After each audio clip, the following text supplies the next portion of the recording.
الحمد لله رب العالمين والعاقبة للمتقين والصلاة والسلام على خير خلقه محمد وآله وأصحابه أجمعين الطيبين الطاهرين.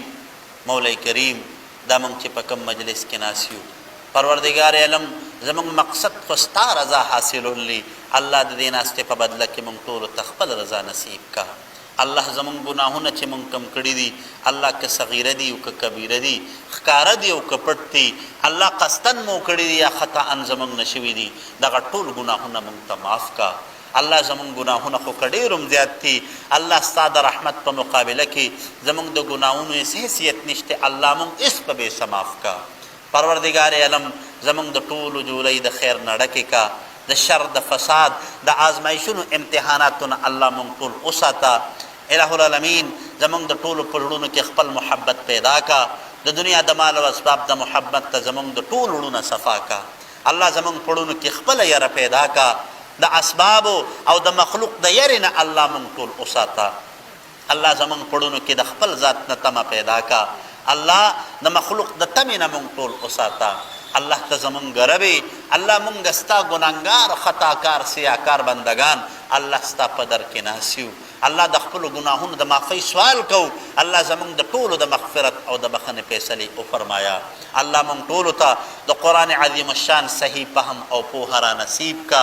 الله د قرآن په تعلیماتو مونږ ته د عمل توفیق را نصیب کا. الہ العالمین مونږ ټولو سره د احسان او د کرم معامله وکړه. پروردگار علم مونږ د مخلوق د شر نه د مخلوق د وردر نه وساته. الله مونږ ټولو ته حلال روزي پراخه را نصیب کا. د حرامو نه مو وساته. د رزق ته تنګۍ او د مخلوق ته محتاجۍ نه الله زمونږ د ټولو حفاظت وکړه. الله ته غني مونږ فقیران یو. الله زمونږ خو ستا د در نه علاوه بل در نشته. الله همیشه مو خپل در ته محتاج وساته. الله د مخلوق ته محتاجۍ نه مو وساته. د مخلوق د ظلم نه مو وساته. د مخلوق د فساد نه مو وساته. الله زمونږ د ټولو د دواړو جهانو حیا پردې وساته.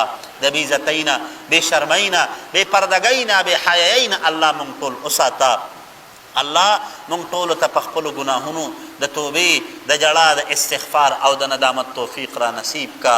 الله مونږ په خپلو ټولو ګناهونو باندې پښیمانه کا. الله د مونږ د ټولو په زړونو کې تواضع، عاجزي، انکساري پیدا کا. د تکبر نه، لویۍ، ریا نوم، ناموس نه، د عجب نه، د خودپسندۍ نه، د چغلو، د بهتانونو، الزامونو، د غیبتونو نه الله مونږ ټول وساته. الله د خپل پاک محبوب پیغمبر د سنت طریقو سره مؤمنه پیدا کا. الله د خپل پاک محبوب پیغمبر د سنت طریقو مطابق را تر ژوند تېرولو توفیق را نصیب کا. د شلیدو، د ګوډېدو، د ړندېدو، د لیوني کېدو نه مو بچ ساته. زمونږ په کورونو کې دینداري پیدا کا. زمونږ په زنانو په نارینو کې حیا پیدا کا. د بېدینۍ او د نفرتونو نه الله زمونږ د دې معاشرې، زمونږ د دې نوجوانانو، زمونږ د دې ځوانانو، زمونږ د دې بوډاګانو الله حفاظت وکړه. الله څومره مسلمانان بیماران دي، تمامو ته شفای کامله عاجله مستمره د پاره د نیک عمل نصیب کا. بې اولادو ته اولاد ورکا. الله د چا نارینه اولاد دی، نارینه اولاد ورته ورکا. الله د قرضدارو قرضې د غیب نه ادا کا. د ضرورتمندو ضرورتونه د خپلو غیب خزانو نه برابر کا. الله د پریشان حالو پریشانۍ ختمې کا. مولا کریم څومره مسلمانان بې روزګاره دي، الله تمامو ته بهترین روزګارونه، کاروبارونه ور نصیب کا. بې رشتې چې څومره مسلمانان دي، نیک او دینداره رشتې ورته نصیب کا. الله په دې چې چاته دې رشتې ورکړي دا رشتې والا کامیابې کا. الفتونه، محبتونه، برکتونه پکې ورته ور نصیب کا. الله څومره مسلمانان بې کوره دي، بهترین فراح کورونه ورته ورکا. اتفاق او اتحاد ورته نصیب کا. الله خوشحالۍ ورته نصیب کا. الله څومره مسلمانان قرضداري دي، قرضې ولا د غیب نه ادا کا. ضرورتمند دي، ضرورتونه ولا د غیب نه برابر کا. په پریشانو کې راګیر دي، پریشانۍ ولا په خوشحالو باندې بدلې کا. الہ العالمین مونږ ټولو سره د احسان او د کرم معامله وکړه. الله د امت مسلمه څومره مردگان دي، د تمامو کامل مغفرت او بخښنه نصیب کا. په قبرونو ولا انوارات او برکات نازل کا. قبرونو ولا د جنت ته باغچونه باغچه وګرځو.